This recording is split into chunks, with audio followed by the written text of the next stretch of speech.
Bismillahirrahmanirrahim. Assalamualaikum warahmatullahi wabarakatuh. Alhamdulillah wassalatu wassalamu ala Rasulillah wa ala alihi wa sahbihi wa mawalah wa la hawla wa la quwata illa billahi wa ba'du.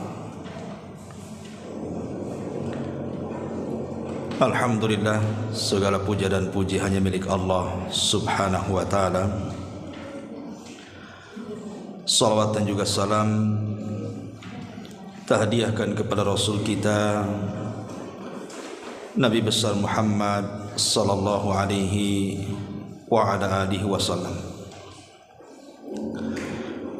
Kita lanjutkan kajian kita, masih membahas kitab Fawaidul Fawaid karya besar Al-Imam Ibnul Qayyim rahimahullahu ta'ala. Dan kita masih membahas pada minggu yang lalu ketaatan kepada Allah subhanahu wa ta'ala menenteramkan jiwa dan juga raga. Kemudian kita sudah jelaskan tentang pentingnya menautkan hati kepada Allah serta aturan-aturan di balik perintah dan juga di balik musibah. Kemudian beliau menjelaskan poin yang ketiga, kasih sayang secara batin. Apa kasih sayang secara batin itu? Maka beliau menjelaskan kasih sayang secara batin adalah sesuatu yang akan menciptakan ketenangan dan kedamaian serta menghilangkan keresahan serta kegundahan dan keluh kesah dari hati seorang hamba ketika tertimpa satu musibah. Pada kondisi yang seperti itu, seorang hamba akan merendahkan diri di hadapan Rabb-Nya dengan penuh rasa hina, lalu memandang dengan hatinya dan bersimpuh kepadanya dengan segenap jiwanya. Pengakuan terhadap kasih sayang Allah telah menyibukkan dirinya dan kepedihan deritanya. Keyakinannya tentang kebaikan takdir Allah membuatnya tidak merasakan lagi pahitnya musibah. Ia pun menyadari kalau dirinya semata-mata hanya seorang hamba yang suka atau tidak suka mesti menjalani takdir Allah Azza wa Jalla. Apabila redha akan hal itu, niscaya ia akan mendapatkan keredhaannya. Namun apabila ia tidak redha, maka kemurkaannya lah yang akan diperolehnya. Taib. Ma'asyiral muslimat yang dimuliakan Allah subhanahu wa ta'ala, di sini muallif rahimahullahu ta'ala Imam Ibnul Qayyim Al-Jauzi masih menjelaskan kepada kita tentang hakikat kebahagiaan. Hakikat kebahagiaan artinya meletakkan kasih sayang secara batin. Maksudnya meletakkan kasih sayang secara batin ini, kata Imam Ibnul Qayyim rahimahullahu ta'ala, artinya menerima seluruh apa yang Allah subhanahu wa ta'ala takdirkan kepada kita. Takdir itu kan ada dua, Bu, ya. Ada takdir baik dan ada takdir tidak baik. Terkadang kalau takdir itu baik, rasa-rasanya kita ini mengatakan bahwa ini semua datang dari Allah subhanahu wa ta'ala. Dia menasabkan nikmat itu kepada Allah Subhanahu wa taala. Tetapi ada juga yang kemudian dengan diberikan takdir baik itu seolah-olah dia merasa Allah Subhanahu wa taala sedang memuliakan dirinya. Persis seperti firman Allah Subhanahu wa taala, Rabbi akraman. Rabbku sedang memuliakan diriku. Tapi kalau seandainya takdir yang Allah berikan itu tidak baik dan buruk, dia pun mengatakan Rabbi ahana. Rabbku sedang menghinakan diriku. Dan itu kebanyakan manusia. Kalau mendapatkan nikmat dia mengatakan Rabbku sedang memuliakan aku. Tapi kalau mendapatkan ujian dan cobaan, dia pula mengatakan Rabbku sedang menghinakan aku. Padahal dia tidak paham bahwa ujian itu terkadang baik, terkadang tidak baik, dan dua-duanya baik bagi seorang muslim. Makanya Nabi SAW mengatakan ajaban li amril mu'min. Sungguh heran perkaranya seorang mukmin itu. In asabathu syarra syakara fakanat khairan lahu. Kalau ditimpa kebaikan bersyukur pula dia, dan dia mengatakan ini sebuah kebaikan baginya. Tapi wa in asabathu dharra sabara fakanat khairan lahu. Tapi kalau ditimpakan sebuah madarat, keburukan, ketidakenakan dalam hidupnya, maka dia pun sabar, itu pun lebih baik bagi dia. Begitulah seorang mukmin. Kalau setiap musibah dihadapi dengan kesabaran, setiap nikmat dihadapi dengan kesyukuran, bahagia tuh hidup itu. Makanya Syekh Muhammad Ibn Abdul Wahhab dalam muqaddimah kitabnya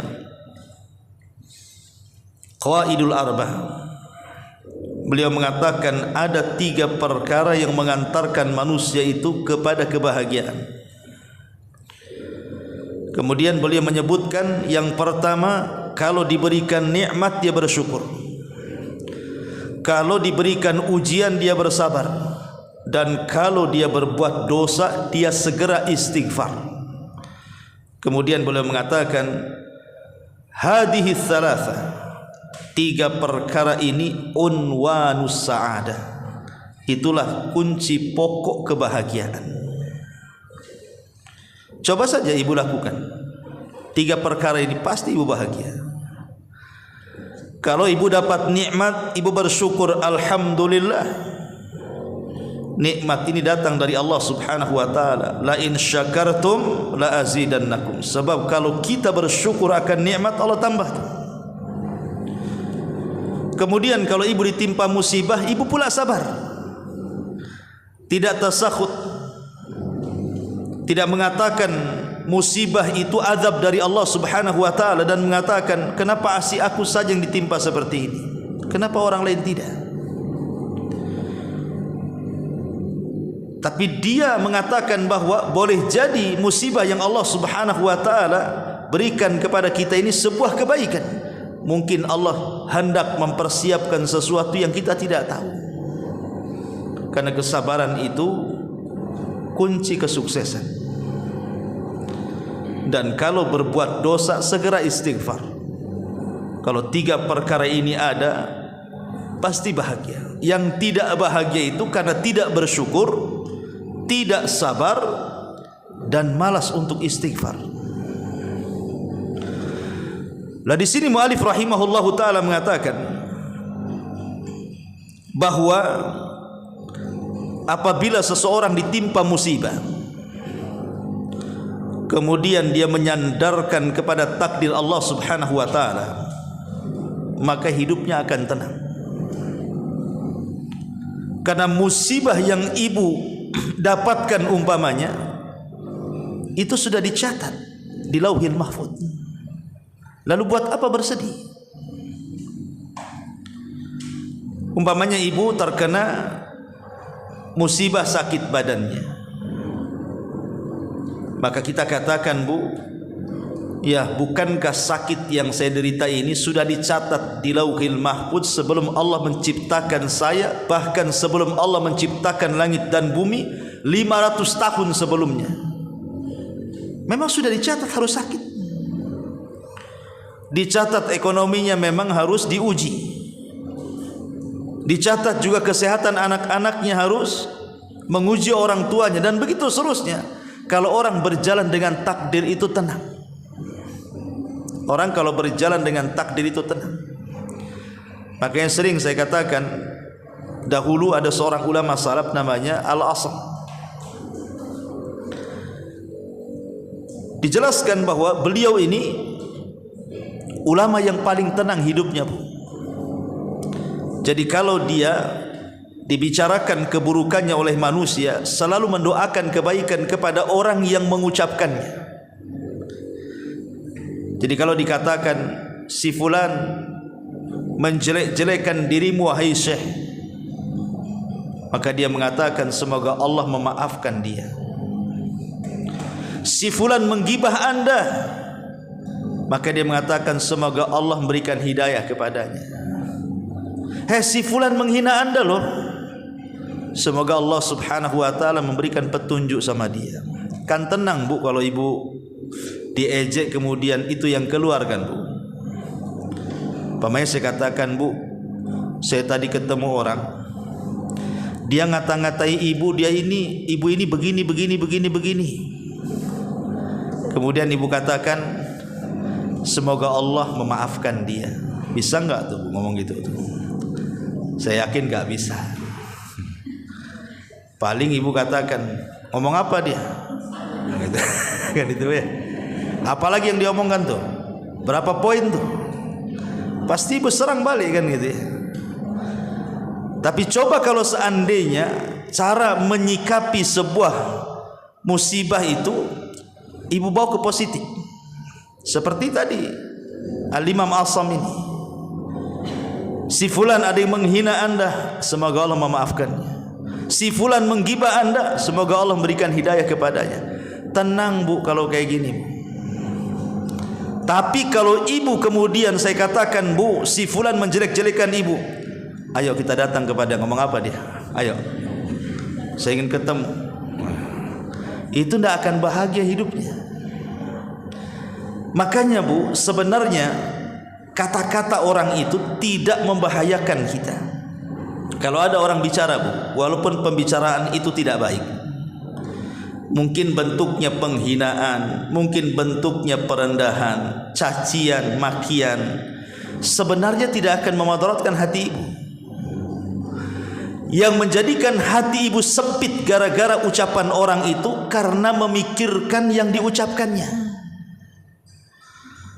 Tapi kalau ibu tidak memikirkan isi ucapannya, biarkan orang itu mengucapkan, gak akan sakit hati kita.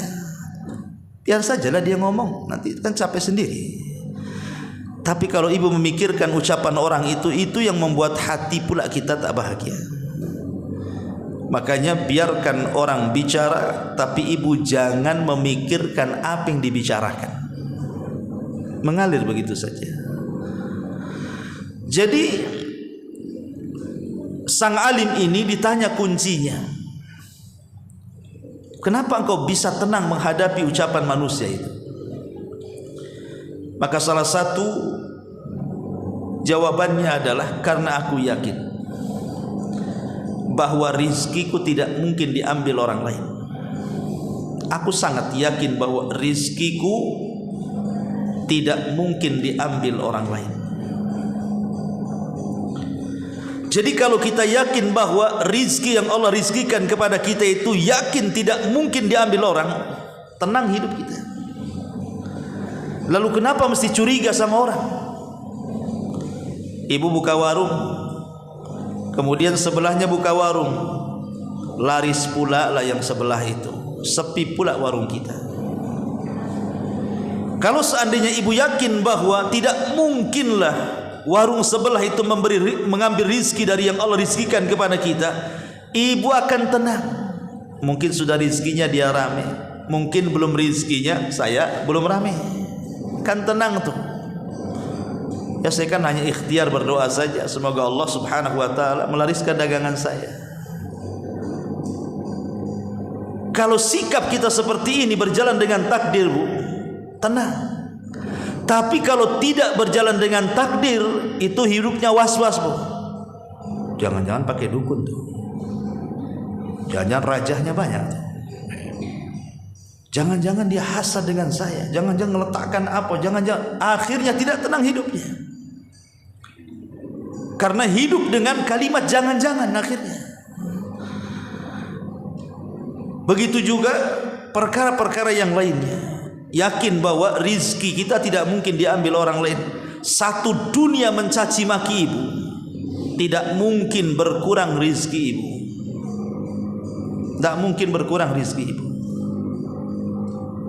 Karena rizki itu tidak mungkin diambil orang. Berjalanlah dengan takdir.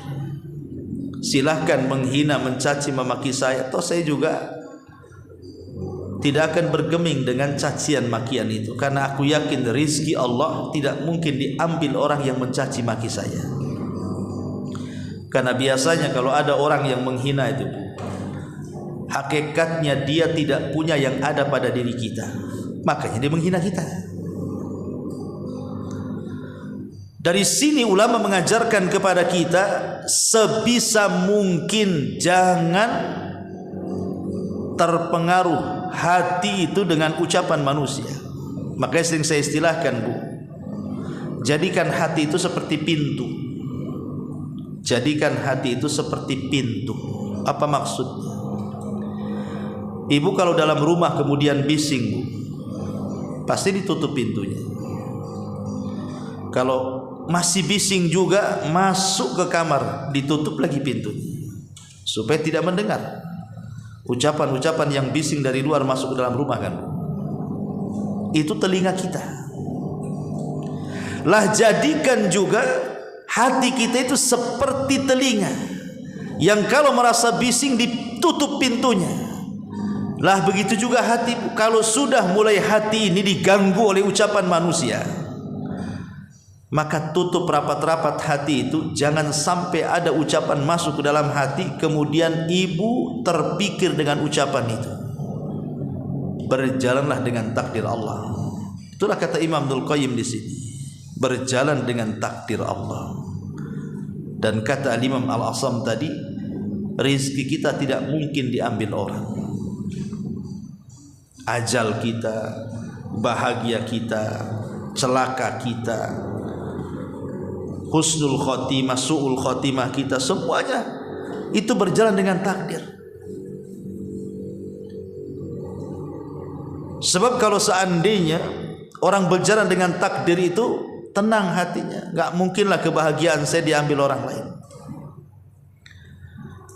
Lah di sini muallif rahimahullah taala mengatakan, pada kondisi demikian seorang hamba akan merendahkan diri di hadapan Rabbnya dengan penuh rasa hina, lalu memandangnya dengan hatinya dan bersimpuh kepadanya dengan segenap jiwanya. Pengakuan terhadap kasih sayang Allah telah menyibukkan dirinya dari kepedihan penderitaannya. Maksudnya apa? Nabi Ayub alaihi salatu wassalam, salah satu nabi yang banyak ditimpa musibah. Makanya orang-orang Arab itu biasa mengatakan kepada orang yang terkena musibah, sabarlah wahai fulan seperti Ayub alaihi salatu wassalam. Walaupun tidak ada yang bisa menandingi kesabaran Ayub, kan, Bu. Cuman kan untuk menghibur. Sabar ya, dulu juga Nabi Ayub ditimpa musibah yang sama, padahal enggak sama. Nabi Ayub lebih besar musibahnya. Lah Nabi Ayub alaihi salatu wassalam itu sampai dikenal Imamus Sabirin, imamnya yang ingin mencontoh kesabaran. Kalau ibu ingin mencontoh kesabaran, contohlah Nabi Ayub. Itu manusia paling sabar. Ditimpa ekonominya, ludes habis kekayaannya, tidak tersisa sedikit pun. Tapi Nabi Ayub hanya mengatakan inna lillahi wa inna ilaihi raji'un. Toh kekayaan ini milik Allah kok. Kalau Allah hendak mengambilnya ya silahkan saja. Coba Bu, kalau ibu terapkan kalimat ini, maka ibu pasti tidak akan sedih. Tapi masalahnya tidak bisa. Jangankan lagi semua harta ibu ludaskan begitu ya. Nih ibu datang dari rumah ke sini, dompet jatuh di jalan. Kira-kira ibu ngaji dulu sampai selesai cari dompet, atau ibu cari dompet dulu sampai pengajian selesai? Gak mungkin, gak yakin lah ibu ya kalau ibu nantilah ngaji dulu lah. Dah was-was duluan tuh. Jadi gimana jatuh diambil orang? Padahal isi dompet 100.000 Bu. Yang di bank itu masih miliaran. Mikir yang 100.000 ninggalin majelis ilmu. Karena kita ini loh hati belum bisa tertata tuh. Lah, Nabi Ayub ini mengajarkan kepada kita bagaimana kehilangan harta itu tidak membuat dia sedih. Karena dia yakin toh harta itu milik Allah kok. Kalau Allah mengambil ya silahkan saja. Ini yang belum bisa kita lakukan. Belum bisa. Kadang-kadang sedikit harta kita hilang tuh kayak kiamat besar. Pir gitu ya, kepikiran terus. Kemudian apalagi, bukan hanya hartanya ludas Nabi Ayub ini, tetapi anak-anaknya juga diwafatkan semuanya. Nabi Ayub itu punya anak-anak banyak, dan anak-anaknya semua baik-baik. Tentu ibu kalau punya anak baik kan sayang. Kalau seandainya meninggal itu rasanya sedihnya luar biasa. Lah Nabi Ayub alaihi salatu wassalam ditimpa musibah dengan cara seluruh putra-putranya meninggal di hadapannya. Tidak ada yang tersisa satupun. Luar biasa. Saya itu pernah melihat ada salah seorang ikhwan kita itu anaknya meninggal. Jadi punya anak meninggal, punya anak lagi meninggal lagi, sampai 3 kali. Itu kepikiran kayak orang mau stres, persis kayak mau stres, mau gila pokoknya, karena 3-tiganya meninggal. Jadi setiap melahirkan nanti besar sedikit meninggal, melahirkan besar sedikit meninggal, sampai kayaknya hidupnya putus asa. Ya, karena kehilangan anak itu kan beda dengan kehilangan pasangan kan Bu. Kalau ibu kehilangan suami, kawin lagi Bu ya. Tapi kalau ibu kehilangan anak itu tak mungkin lah ambil anak orang. Beda cinta kepada anak kandung dengan anak orang kan beda Bu. Karena namanya anak itu kan si jantung hati bahasanya, memang itu darah daging kita. Kalau ditimpa meninggal, makanya jangankan kita ya, Nabi SAW saja ketika Ibrahim putranya meninggal, sedihnya luar biasa. Sampai-sampai mengatakan kepada Abdurrahman ibn Auf itu, wa inna li firaqika ya Ibrahim lamahzunun. Perpisahan diriku dan dirimu wahai Ibrahim sungguh menyayat hati. Sampai Rasul menangis dan mengatakan kepada Abdurrahman ibn Auf, ini adalah tangisan rahmat, tangisan kasih sayang seorang bapa kepada anaknya. Tapi Nabi Ayub mencontohkan menghadapi kematian putra-putranya berjalan dengan kesabaran, sabar. Inna lillahi wa inna ilaihi rajiun. Apalagi ujian Nabi Ayub, ditimpa penyakit. Penyakit ini aneh karena tidak ada penyakit yang seperti itu pada kaumnya. Sampai-sampai dijelaskan oleh para ulama sejarah itu, jadi Nabi Ayub itu diberikan penyakit dari atas kepala sampai kaki itu penuh dengan benjolan. Benjolan ini isinya nanah dan darah serta cairan yang sangat bau, sehingga manusia takut mendekati dirinya, disangka penyakit menular. Satu persatu manusia tidak mau berani mendekatnya, sampai akhirnya Nabi Ayub hanya tinggal berdua dengan istri tercintanya. Itu pun harus mengungsi menjauh dari orang desanya. Akhirnya hidup berdua saja sama istrinya, terisolasi dari masyarakat. Tapi Nabi Ayub alaihi salatu wassalam dengan kesabarannya, dia menasabkan seluruh musibah yang menimpanya itu bagian daripada kasih sayang Allah. Itu yang disebut kasih sayang secara batin itu. Menasabkan kasih sayang kepada Allah Subhanahu wa taala tatkala Allah menimpakan musibah kepada kita. Kita katakan bahwa tidaklah Allah memberikan musibah kepada kita kecuali karena Allah sayang dengan kita. Boleh jadi Allah hendak mengangkat derajat kita, boleh jadi Allah hendak menghapuskan dosa-dosa kita, boleh jadi Allah telah mempersiapkan sesuatu yang kita tidak tahu. Di balik musibah itu pasti ada kebaikan yang Allah sudah siapkan untuk kita. Kalau hidup seperti ini, meyakini setiap musibah itu adalah kasih sayang yang Allah berikan kepada kita karena Allah hendak mengangkat derajat kita, tidak ada orang menangis karena musibah itu. Kalau ini yang diterapkan. Tapi kan tidak demikian. Kebanyakan kita ini kadang-kadang kalau tertimpa musibah itu tidak pernah menasabkan musibah ini bahwa itu bagian daripada kasih sayang Allah Azza wa Jalla. Padahal Nabi mengatakan, innallaha idza ahabba 'abdan ibtalahu, kata Rasul. Allah itu kalau mencintai seorang hamba pasti Allah akan mengujinya. Jadi Allah itu kalau mencintai seorang hamba pasti Allah akan menguji hamba-hamba yang dicintainya.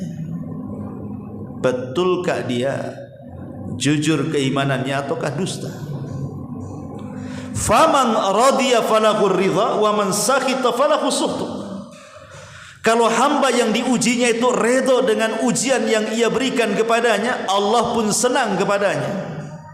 Tapi kalau hamba ini tidak redha dengan ujiannya, maka Allah pun murka kepadanya. Jadi sudah sunnatullah ya, sudah sunnah Allah. Allah itu menguji hamba-hambanya yang dicintainya. Karena keutamaan hamba yang dicintai Allah itu luar biasa. Allah kalau sudah mencintai hambanya, Allah panggil malaikat Jibril. Kemudian mengatakan, ya Jibril, aku cinta dengan si fulan, kau harus cinta juga dengan si fulan. Maka Jibril memanggil seluruh malaikat dan mengatakan, ya malaikat Allah, wahai malaikat-malaikat Allah, Allah sudah mencintai si fulan, kalian pun wajib mencintai si fulan. Maka semua malaikat mencintai si fulan yang dicintai Allah itu. Maka Allah tanamkan kecintaan kepada makhluk yang ada di bumi kepadanya. Jadi raihlah kecintaan kepada Allah supaya seluruh malaikat cinta kepada kita, dan Allah tanamkan kecintaan kepada manusia kepada kita dengan cara apa? Salah satunya apabila Allah memberikan musibah kepada kita, maka redhalah dengan musibah itu. Katakan bahwa musibah ini karena cintanya Allah dengan kita. Itulah perkataan Ayub ketika dia mengatakan, Rabbi inni masaniya dhur wa anta arhamur rahimin. Ya Allah, aku yakin yang menimpakan madarat ini dirimu kepadaku. Aku yakin ini penyakit datang dari kamu. Dan aku yakin juga tidaklah kau memberikan penyakit kecuali karena sayangmu kepadaku. Kan mantap tuh. Jadi kalau ibu sakit, ya, kemudian ibu katakan sambil senyum gitu kan, ya Allah memberikan ujian kepada saya, sekarang saya sakit terbaring seperti ini karena Allah sayang kepadaku. Bisa enggak tuh? Enggak yakin saya sama ibu tuh kalau ibu ngomong gitu, ya. Yang ada malah mengeluh gitu. Imam Ahmad saat sakit, dia mengerung kesakitan. Mungkin bahasa kitanya aduh gitu ya. Ibu kalau sakit kan aduh gitu ya. Dalam bahasa Arabnya disebut anin. Jadi Imam Ahmad di saat sakit keluar anin, keluar kalimat aduh, saking sakitnya yang ia derita atau penyakit yang diderita Imam Ahmad. Kemudian orang sebelahnya mengatakan, ya Imam, anna kalimatal anin minal kalam wal kalamu yuktab. Imam, kalimat aduh itu bagian daripada ucapan, dan ucapan itu akan dicatat malaikat. Langsung diam. Imam Ahmad langsung diam. Dia padahal merasakan sakit yang luar biasa, dia tidak mau mengatakan aduh, karena diingatkan bahwa kalimat aduh itu bagian daripada kalimat, dan kalimat itu akan dicatat dan akan dipertanggungjawabkan di hadapan Allah Azza wa Jalla. Akhirnya diam dia. Dia hanya rasakan aja sakitnya. Oh, kalau ibu bukan aduh, jerit-jerit lagi. Padahal kalimat aduh saja itu sudah dicatat. Gimana ibu jerit-jerit, guling-guling, kadang-kadang mencaci maki orang gitu ya. Kadang-kadang suaminya suruh ngambil minuman ke obat telat sedikit kalau lagi sakit kan, ya. Kena hantam pula lah suaminya, makin sakit lagi itu kepalanya. Tapi kalau sabar seperti Nabi Ayub bisa dijalani. Ya, ingat kalau sakit itu, makanya kenapa ulama mengatakan kalau orang sedang sakit itu coba besarkan harapan, sedikitkan rasa takut. Besarkan harapan, sedikitkan perasaan takut. Sebab boleh jadi harapan itulah yang akan membawa amalan terakhir dia, kalaupun Allah takdirkan dia meninggal. Boleh jadi itu amalan terakhir dia, harapan dia yang berupa husnudzon kepada Allah Azza wa Jalla, berbaik sangka dengan Allah Azza wa Jalla. Karena orang sakit itu setan lebih dekat tuh, diganggunya supaya ibu putus asa. Dan kalau bisa, kalaupun Allah akhiri hidupnya dengan kematian, kalau bisa dia sedang putus asa. Dan putus asa itu dosa besar. La taqnatu min rahmatillah, kata Allah. Jangan putus asa dari rahmat Allah Subhanahu wa taala. Ma'asyiral muslimat yang dimuliakan Allah Azza wa Jalla. Kemudian Imam Ibnul Qayyim di sini mengatakan, keyakinannya tentang kebaikan takdir Allah membuatnya tidak merasakan lagi pahitnya musibah. Ini kalimat penting. Ibu kalau seandainya mengatakan apapun yang Allah takdirkan itu baik, apakah takdir itu takdir baik ataukah takdir itu tidak baik, tetap ibu kita katakan baik. Ini ada kebaikan di dalamnya, karena Allah tidak mungkin menciptakan keburukan itu buruk 100%. Pasti ada kebaikan di dalamnya. Contoh nih, Allah menciptakan iblis. Apakah iblis itu buruk 100%? Allah menciptakan Fir'aun. Apakah Fir'aun itu buruk 100%? Allah menciptakan Abu Jahal, Abu Lahab.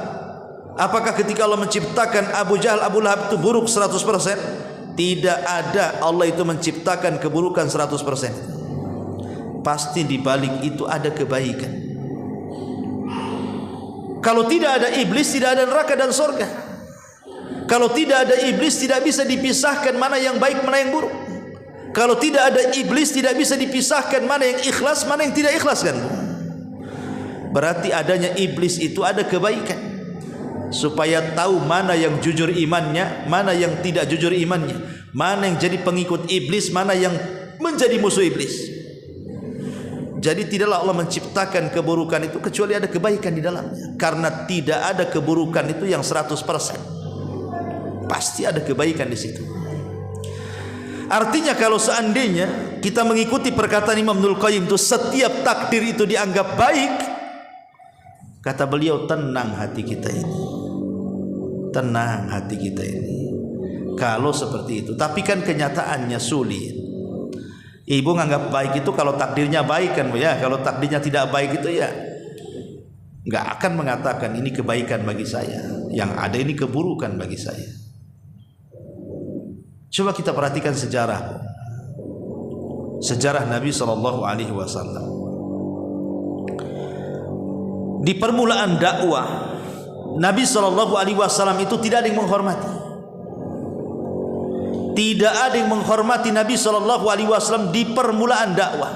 Yang ada Rasul dikatakan tukang sihir, yang ada Rasul dikatakan gila, yang ada Rasul dikatakan perangkai syair, yang ada Rasul dikatakan pemecah belah, macam-macam ucapan orang itu. Nabi tidak selamat dari ucapan orang. Semua mencaci maki dia. Sampai akhirnya kemudian dia harus hijrah ke Taif. Kemudian penduduk Taif bukan hanya menerima dakwah Rasul yang ada lebih keras dibandingkan permusuhnya orang-orang Quraisy, bahkan wanita-wanita ikut melempar dengan batu mencaci maki. Anak-anak kemudian meletakkan duri di jalan supaya Rasul tersakiti, dan laki-lakinya melempari Nabi SAW dan mengusirnya. Tapi Nabi SAW tidak pernah mengeluh kepada Allah. Ini hebatnya Nabi. Kita ini punya Nabi super hebat. Nabi tidak mengeluh. Padahal Nabi SAW itu disakiti luar biasa, bukan hanya dari ucapan, dari perbuatan pula gitu. Tapi Nabi SAW mengeluh kepada Allah Subhanahu wa taala. Nabi mengembalikan urusannya kepada Allah Subhanahu wa taala dengan mengatakan apa? Innama ashku dha'fa quwwati wa qillati hilati 'alan nas. Ya Rabb, aku hanya mengadukan kelemahan diriku, tidak sanggup menghadapi mereka, dan sedikitnya pengalamanku untuk menghadapi mereka. Kemudian di ujung doa Nabi SAW, illam takun alayya sakhatun fala ubali. Kalau seandainya orang-orang Taif yang melempari aku dengan batu, kotoran dan sandal itu bukan bagian daripada azabmu ya Rabb, tidak ada masalah. Kalau itu bukan bagian dari azabmu kepada aku, tidak ada masalah bagiku. Silahkan mereka mencaci, memaki, menghina aku, silahkan. Tapi itu bukan bagian azabmu kepadaku. Coba Bu, kalau ibu dapat musibah, ibu ngomong gitu kan enak Bu. Ya. Si fulan menyakiti ibu, nggak apa-apa. Kalau itu bukan azab Allah, nggak masalah. Rumah ibu kebakar, ya nggak apa-apa. Selama ini bukan azab bagiku, nggak apa-apa. Suaminya meninggal, nggak apa-apa. Selama ini bukan azab Allah. Kan kalau kayak gitu kan enak Bu. Ya. Ini enggak, terbakar loh itu rumahmu. Ah, itu rumah tetangga tuh. Kan itu Ibu ya. Suaminya jatuh. Ah, itu tuh suami tetangga tuh. Suami saya ada di selamat, alhamdulillah. Ya. Jadi Nabi SAW memberikan konsep kepada kita dalam menghadapi situasi sulit, situasi musibah, dengan mengatakan selama musibah yang menimpa diriku bukan azab dari Allah, tapi itu bentuk kasih sayang Allah, enggak apa-apa. Dah masalah musibah-musibah itu, silahkan timpakan musibah itu kepadaku. Selama itu bukan azab, itu bentuk musibah, itu rahmat Allah kepada kita. Itulah konsep Nabi SAW, mengadukan setiap permasalahan kepada Allah. Makanya para ulama mengatakan, siapa yang punya masalah, kemudian ibu angkat kedua tangan, kemudian ibu panggil Allah dengan mengatakan ya Rabb, maka ucapan ya Rabb itu tidak akan mengecewakan ibu. Ucapan ya Rabb tidak akan mengecewakan ibu.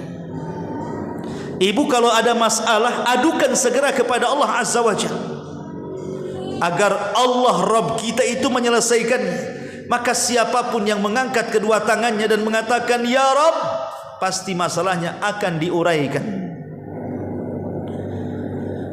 Karena masalah itu kalau diberikan kepada zat yang bisa menyelesaikannya, maka akan mudah diselesaikan. Maka sering saya katakan, kalau ada masalah, yang pertama diadukan itu kepada Allah, jangan kepada yang lain dulu. Begitu dalamnya perkataan Imam Ibnul Qayyim di sini, bahwa keyakinan tentang kebaikan takdir Allah membuatnya tidak merasakan lagi pahitnya musibah tersebut. Lihat Bilal ibnu Rabah saat disiksa, semua budak yang masuk Islam yang sama dengan Bilal tidak sanggup untuk mendapatkan siksaan seberat Bilal. Tapi Bilal dengan entengnya ketika dicambuk oleh Umayyah bin Khalaf majikannya dan tidak berhenti kecuali kelelahan, kemudian diikat di batu, kemudian diterikan di tengah matahari, di tengah matahari di atas kepala. Tapi Bilal hanya mengatakan ahadul ahad. Kenapa Bilal merasakan nikmat siksaan itu? Kenapa ketika Bilal ditanya, apa rahasiamu kok sanggup kamu untuk bertahan dari siksaan orang-orang Quraisy kepadamu ya Bilal? Apa jawaban Bilal? Ini bagus jawaban Bilal. Kata Bilal, karena aku campurkan halawatul iman bimararatil adha. Karena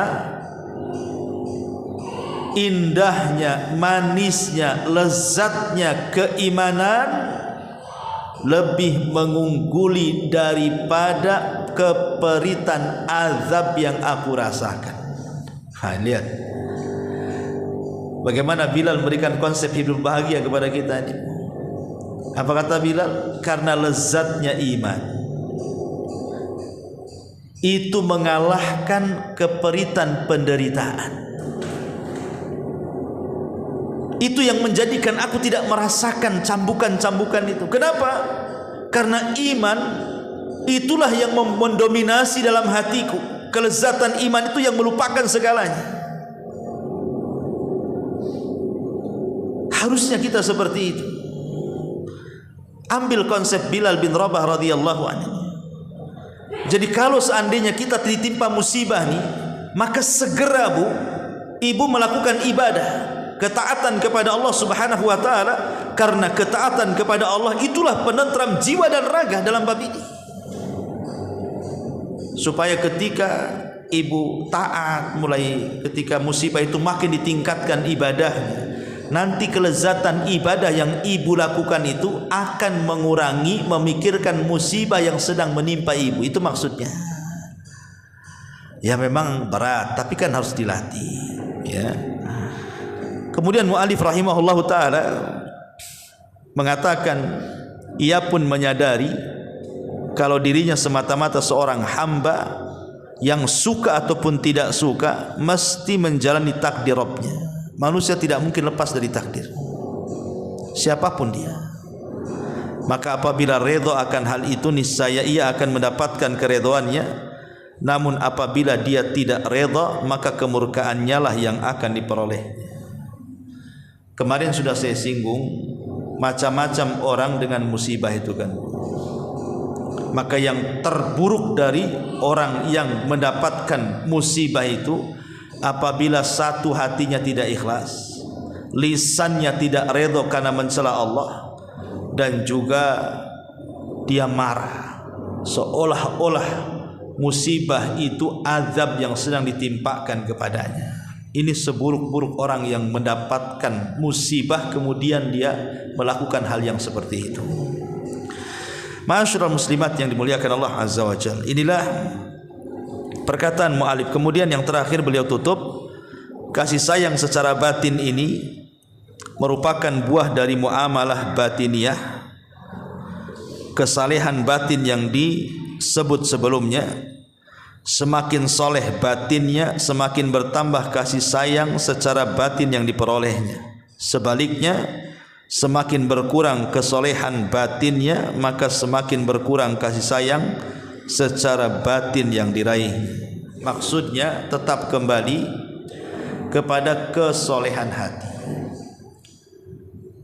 Kalau hati ini baik, maka badan juga akan tergerak untuk melakukan kebaikan. Tapi kalau hati ini jahat, maka badan pun akan tergerak untuk melakukan kejahatan. Makanya di tempat lain saya jelaskan pembahasan tentang rahatul bal. di antara satu sifat penduduk sorga itu adalah Allah anugerahkan kepada penduduk sorga itu rahatul bal, kebahagiaan mutlak pada hatinya. Karena seluruh penduduk sorga itu cuma satu hati, Bu. Kalau kita di dunia kan banyak hati. Walaupun ibu kumpul di satu pengajian nih, yang kumpul-kumpul di sini itu kan macam-macam kan hatinya, Bu. Ada yang hatinya sedang dendam sama kawan sebelahnya, ya, ada yang hatinya memikirkan hutang mau bayar ke sebelahnya, ada yang hatinya sedang terpikir macam-macam kan, Bu ya. Itu di dunia itu kan hati macam-macam tuh. Tapi kalau di sorga itu cuma satu hati, Bu. Ya, jadi di sorga itu satu hati karena Allah cabut segala sesuatu yang bisa menyedihkan hatinya. Makanya penduduk sorga itu tidak ada yang dendam, tidak ada yang hasad, tidak ada yang marah, tidak ada dengki, tidak, pokoknya betul-betul wa naza'na ma fi sudurihim min ghillin ikhwana. Kami cabut segala sesuatu yang bisa mengotori hatinya, sehingga semua penduduk sorga itu ata biqalbin salim, datang dengan buah hati yang selamat. Kenapa? Dan itulah rahasia kenapa penduduk sorga bahagia, ya.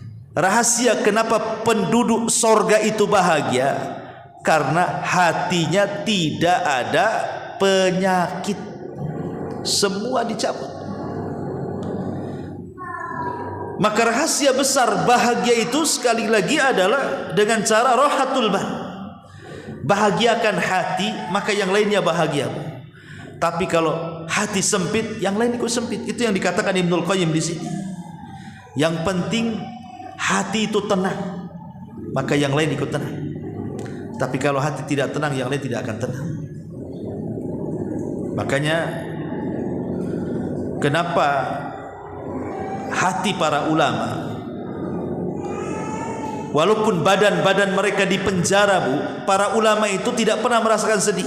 Bahkan ada seorang ulama mengatakan, kalau seandainya para raja, kalau seandainya anak-anak raja itu tahu betapa bahagianya kita para ulama di dalam penjara, tentu mereka akan datang menghunuskan pedang-pedang mereka di kepala kita.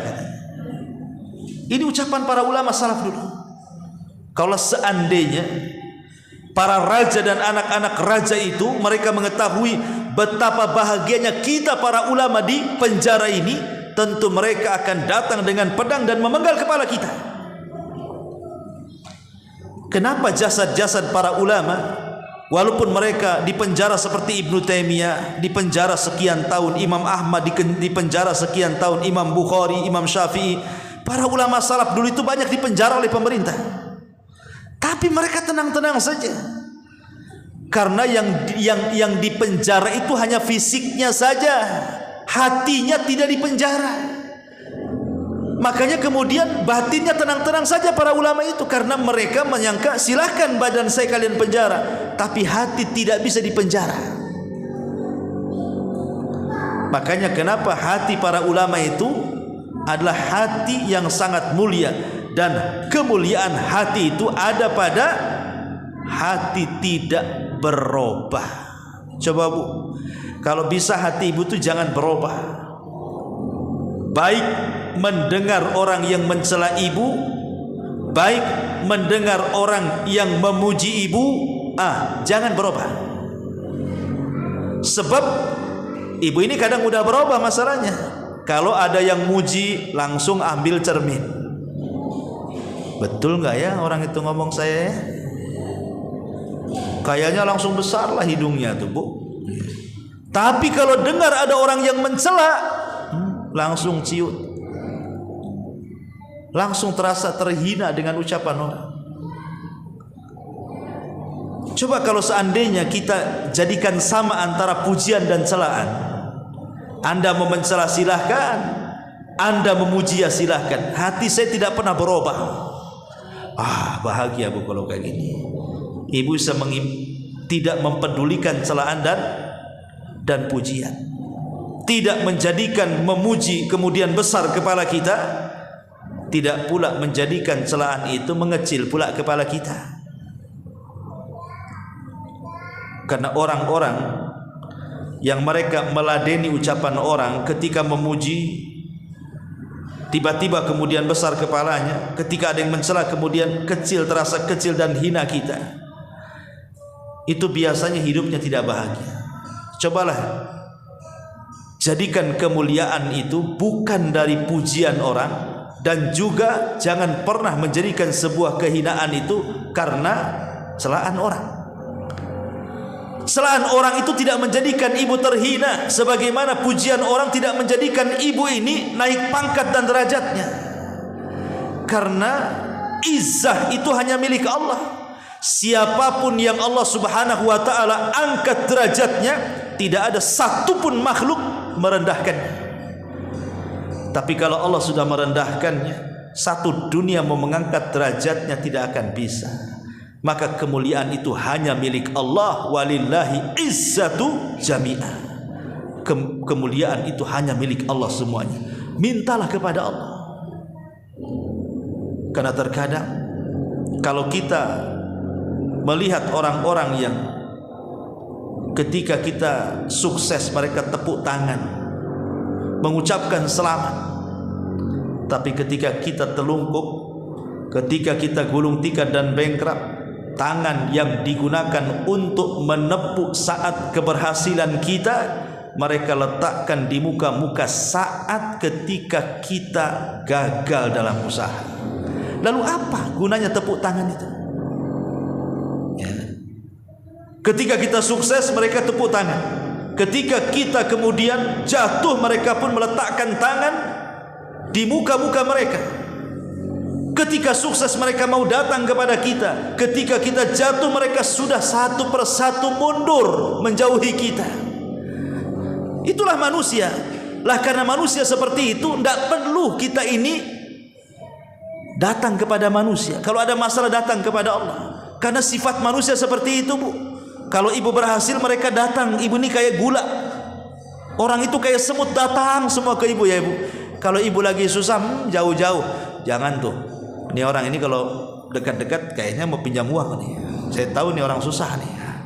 Kan ada orang kayak gitu. Tapi kalau dikembalikan kepada Allah Azza wa Jal, maka Allah lah sumber dari segala solusi. Inilah Imam Ibnu Al-Qayyim rahimahullah ta'ala memberikan kepada kita nasihat-nasihat yang indah soal kebahagiaan dengan ketenangan hati dengan cara ketaatan kepada Allah. Itulah penentram jiwa dan juga raga kita. Wallahu a'lam bishawab. Ya, ini saja yang saya sampaikan, Bu. Taib, sebelum saya tutup, silakan kalau ada yang bertanya.